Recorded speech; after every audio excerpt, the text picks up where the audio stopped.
There is an $8.2 billion tool and industrial supply distributor that most American consumers have never heard of. It was founded in 1967 in Winona, Minnesota, with a 2,000 square foot storefront and a plan to sell nuts and bolts. Today it operates over 3,400 locations across 25 countries, manages more than 100,000 vending machines inside customer facilities, generates $8.2 billion in annual revenue with net income of $1.26 billion, and has a debt-to-equity ratio of 5.5%, so low that most financial analysts specifically note it. The company is called Fastenal. It does not advertise on television. It does not have a loyalty app. It does not run Black Friday sales. And it has been competing directly with Home Depot and Lowe's for the professional contractor customer for 30 years, using a model that neither chain can replicate without dismantling the retail format that made them what they are. Fastenal does not sell to homeowners. That is the first and most important thing to understand about why Home Depot and Lowe's should be paying close attention to it, and why most consumers never encounter it. Fastenal sells to businesses, manufacturers, construction contractors, maintenance operations, facilities management teams, and anyone who buys tools, fasteners, safety equipment, and industrial supplies in volume as part of running an operation rather than completing a project. Its customer is not the person who walked into a Home Depot on a Saturday morning to buy a drill for a deck. Its customer is the production facility manager who needs 300 specific fasteners delivered to a specific location by 6 in the morning so the production line starts on time. Those are not the same customer, and the channel that serves one of them extremely well is not the channel that serves the other at all. To understand why Home Depot and Lowe's have reason to be uncomfortable around Fastenal, you have to understand how Fastenal chose to grow. The founder, Bob Kierlin, deliberately rejected the acquisition strategy that most industrial distributors use to scale, buying competitors to add revenue quickly. Fastenal grew through internal expansion, opening one small branch location after another, each one positioned close to the industrial customers it was trying to serve. Each one operated by local management with significant autonomy. The branches look nothing like Home Depot stores. They are not retail environments. They are fulfillment and service locations whose primary function is making sure the customer's operation never stops because a required part is unavailable. Fastenal now operates over 3,400 in-market locations across 25 countries without having made major acquisitions to get there. The growth is organic, compounding, and built on customer relationships rather than store count. The debt profile that results from this approach is striking. Fastenal's debt-to-equity ratio of 5.5% is described by financial analysts as ridiculously low. Home Depot carries approximately $36 billion in long-term debt. Lowe's carries approximately $15 billion.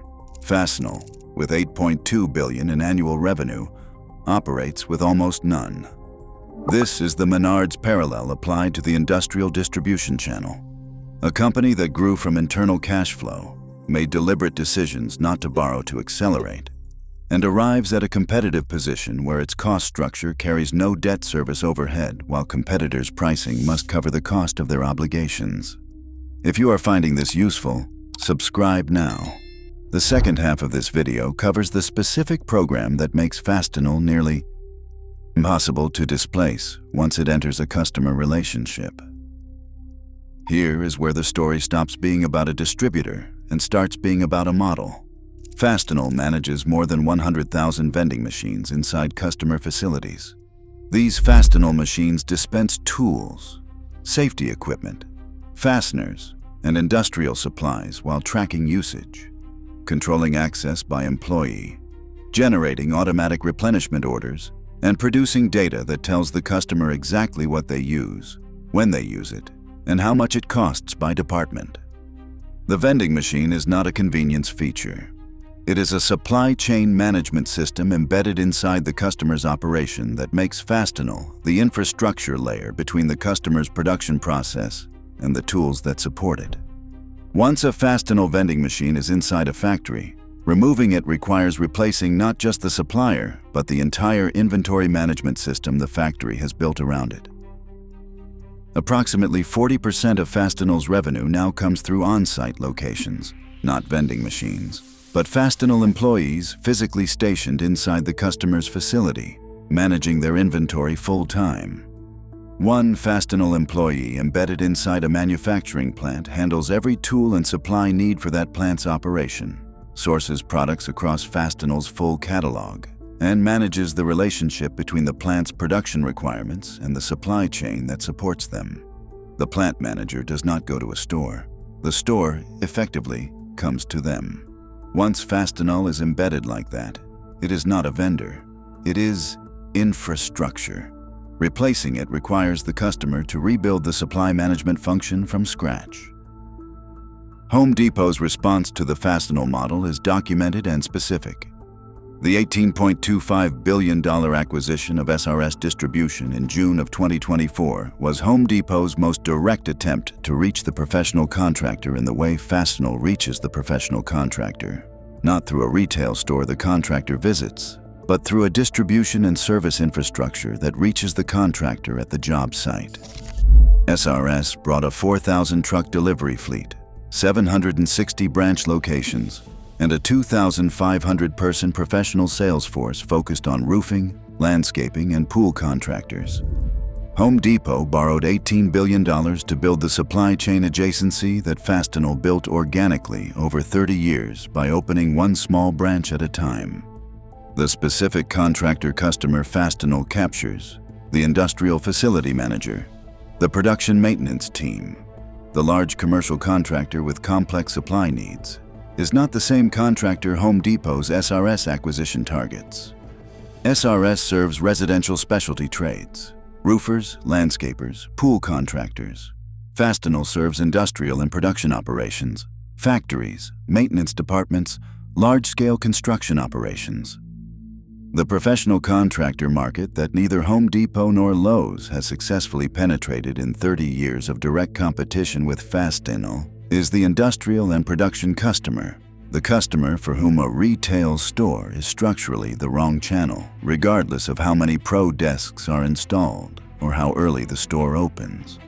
The final detail that connects Fastenal's story to every other story this channel has covered is the one about debt. Fastenal grew to $8.2 billion with a 5.5% debt-to-equity ratio. It opened branches from internal cash flow. It embedded itself inside customer operations through relationships rather than acquisitions. The model that Home Depot spent $18 billion borrowed dollars trying to replicate in the residential specialty trade channel is the model Fastenal has been executing in the industrial and production channel for 30 years without borrowing the money to do it. The company most consumers have never heard of has been building the sustainable version of what Home Depot's SRS acquisition is trying to create. One Winona, Minnesota branch at a time. If this changed how you think about who actually serves the professional contractor and why the retail store is often the wrong answer to that question, subscribe. The distribution companies that never appear in consumer advertising are almost always the ones doing the most consequential work in the supply chain, and understanding them explains more about the tool industry than any product review.